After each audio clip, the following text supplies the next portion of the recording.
Bismillahirrahmanirrahim. Assalamualaikum warahmatullahi wabarakatuh, saudara-saudara sekalian. Pada hari ini kita masuk dengan mata kuliah perekonomian Indonesia. Saya sebagai dosen pengampu, Rudi Alhempi, pada pertemuan ke-14 ini akan membahas tentang perekonomian Indonesia dalam era globalisasi. Baik, sebelum kita mulai, saya kepengen jelaskan sedikit tentang globalisasi, terutama untuk globalisasi ekonomi. Globalisasi ekonomi yaitu suatu yang berjalan perubahannya baik dari sisi produk, jasa, dan uang di dunia ini secara langsung, yaitu sesuai dengan prinsip ekonomi yang berlaku.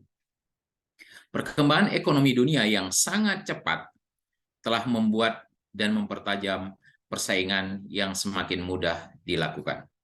Artinya apa? Memang karena perubahan arus datang dan perginya para penduduk ya. Baik, kita lanjut. Alat globalisasi ekonomi bisa dilihat dari semakin menipisnya investasi atau pasar secara nasional, regional, ataupun internasional yang bisa disebabkan oleh komunikasi dan transportasi yang semakin banyak dan semakin canggih, serta bisa dijangkau oleh banyak masyarakat. Lalu lintas devisa yang semakin bebas untuk orang keluar masuk ke negara Indonesia. Kita lanjut. Ekonomi negara yang semakin tahun semakin terbuka membuat di satu pihak tertentu merupakan tantangan dan di pihak lain merupakan kendala yang membatasi. Artinya, sementara di pihak lain,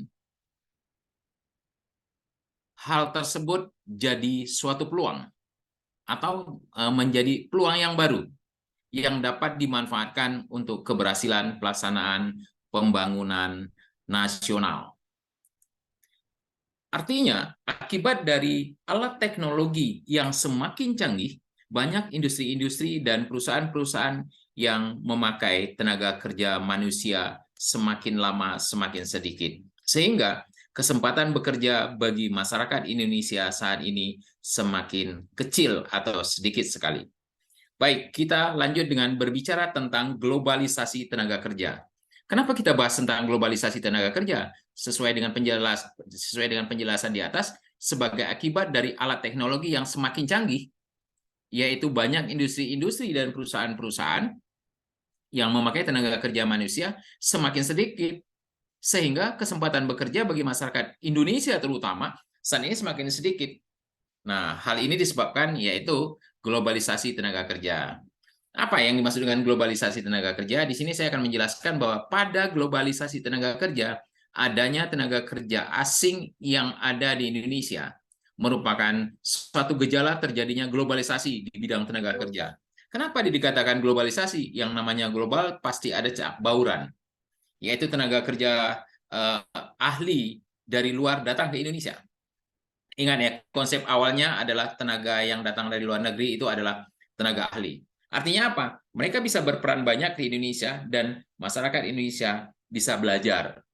Artinya kolaborasi ini adalah kolaborasi untuk transfer knowledge atau transfer ilmu yang mereka miliki. Baik, kita lanjut. Sehingga sumber daya lokal berkurang digunakan. Kalau sumber daya lokal berkurang digunakan, artinya cadangan angkatan kerja itu akan tipis sekali untuk terangkat. Nah, kita masuk lagi, banyak perusahaan-perusahaan yang menggunakan tenaga kerja asing dalam satu bidang kerja yang sangat tinggi, sehingga banyak masyarakat yang tidak bekerja. Tadi itu tenaga yang digunakan. Nah, ini akan menjadi beban bagi terutama negara berkembang.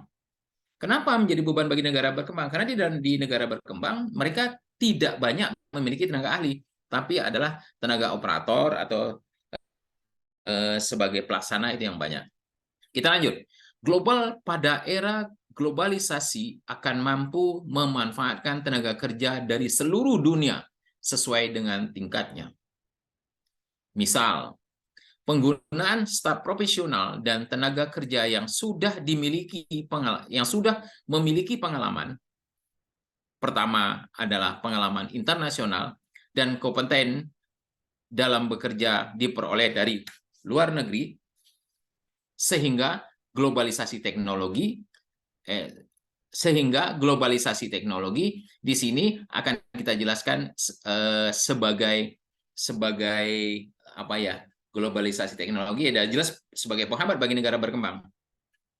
Kenapa dikatakan penghambat? Karena globalisasi teknologi itu mereka memasukkan teknologi, sementara di negara berkembang mereka belum punya kemampuan untuk itu. Oke, kita jelaskan satu persatu. Globalisasi teknologi dan jaringan informasi ada pada masyarakat di satu negara, sehingga dengan mudah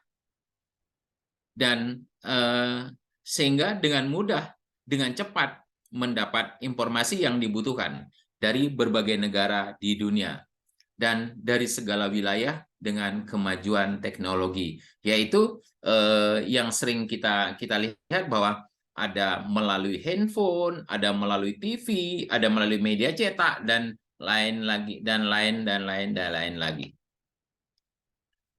Baik, alat teknologi dan jaringan komunikasi yang semakin canggih itu semua dapat membantu meluaskan pasar ke berbagai daerah untuk produk yang sama atau bisa diakses oleh semua kalangan. Contoh, berbagai jenis pakaian dari luar negeri di Indonesia. Berbagai jenis pakaian dari luar negeri Indonesia. Bahkan makanan, minuman yang diproduksi oleh negara-negara lain. Itu banyak di Indonesia ya. Ya, contohnya seperti ini nih. Baik. Kemudian yang diproduksi oleh negara-negara lain dan telah melanda pasar di seluruh dunia.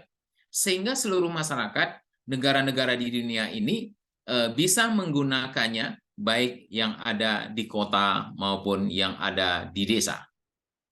Artinya apa? Globalisasi perdagangan, di bidang perdagangan, globalisasi terjadi dalam bentuk berbagai hal. Salah satu di antaranya meningkatkan atau menurunnya volume perdagangan di Indonesia. Ada 3 faktor yang mempengaruhinya.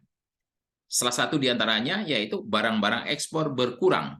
Ingat, kita ngirim keluar yang berkurang ini. Sementara barang impor menurun, bahkan bisa terjadi kedua-duanya. Dengan keadaan kondisi perekonomian Indonesia pada saat ini yang sedang memburuk dan tidak baik akibat salah satu adanya virus corona. Kita tahu ya, penyebab corona ini banyak hal yang terdampak. Faktor-faktor pendorong. Dalam hal ini, dengan kemajuan ilmu pengetahuan dan teknologi yang semakin meningkat dengan cepat dan mampu menghasilkan alat-alat komunikasi dan transportasi yang semakin canggih dan lebih baik, serta bisa dijangkau oleh semua masyarakat, merupakan salah satu kekuatan yang mendorong semua proses terjadinya globalisasi ekonomi. Ya, contoh gambarnya seperti ini nih. Silahkan kita berinteraksi dengan gambar ini sesuai dengan penjelasan-penjelasan pada poin-poin sebelumnya. Kita lanjut. Berbagai contoh alat komunikasi yang diciptakan di era globalisasi, yaitu diantaranya handphone dengan berbagai merek, komposisi dan berbagai internet, ya, serta hal-hal lain yang bisa mendukung berjalannya globalisasi ekonomi. Kemudian perkembangan teknologi dan ilmu ekonomi yang semakin canggih dapat melahirkan revolusi baru buat masa depan para pemuda. Perubahan radikal pada teknologi telah menciptakan perubahan pada politik, sosial, dan budaya. Baik, kita masuk ke pembahasan berikutnya, yaitu faktor-faktor pendorong ekonomi Indonesia dalam era globalisasi yang semakin terbukanya perekonomian Indonesia dalam segi perdagangan, investasi, dan keuangan. Faktor pendorong perekonomian Indonesia lainnya yaitu pasar keuangan, dan prosesnya berlangsung dengan keterbukaan ekonomi di negara-negara dari sistem perdagangan bebas dunia. Dengan adanya faktor-faktor teknologi dengan adanya faktor teknologi komputer, email, dan internet yang terus berkembang, yang semakin cepat dan dapat membuat arus finansial antar negara yang semakin lancar dan semakin mengglobal.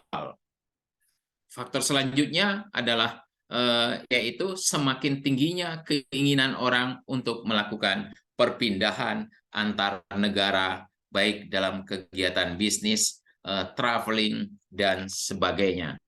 Baik, saudara-saudara sekalian, pada pertemuan ke-14 ini kita sedikit membahas tentang globalisasi, namun akan kita perjelas dengan adanya beberapa contoh nantinya ke depan. Nah, pada pertemuan ini silakan bagi ada yang mau bertanya. Saya kira saya beri kesempatan untuk mengisi form ya, yang sudah kita sediakan untuk pertanyaan-pertanyaan yang belum tercover atau pertanyaan-pertanyaan yang akan dibahas oleh mahasiswa. Silahkan Anda isi form, insya Allah akan kita follow up. Baik, kalau tidak ada pertanyaan langsung dari pemaparan ini, saya atas nama dosen pengampu, demikian yang bisa saya sampaikan pada pertemuan tentang perekonomian Indonesia dalam era globalisasi. Lebih dan kurang saya mohon maaf, saya sudahi dengan wabillahi taufik wal hidayah. Assalamualaikum warahmatullahi wabarakatuh. Selamat siang.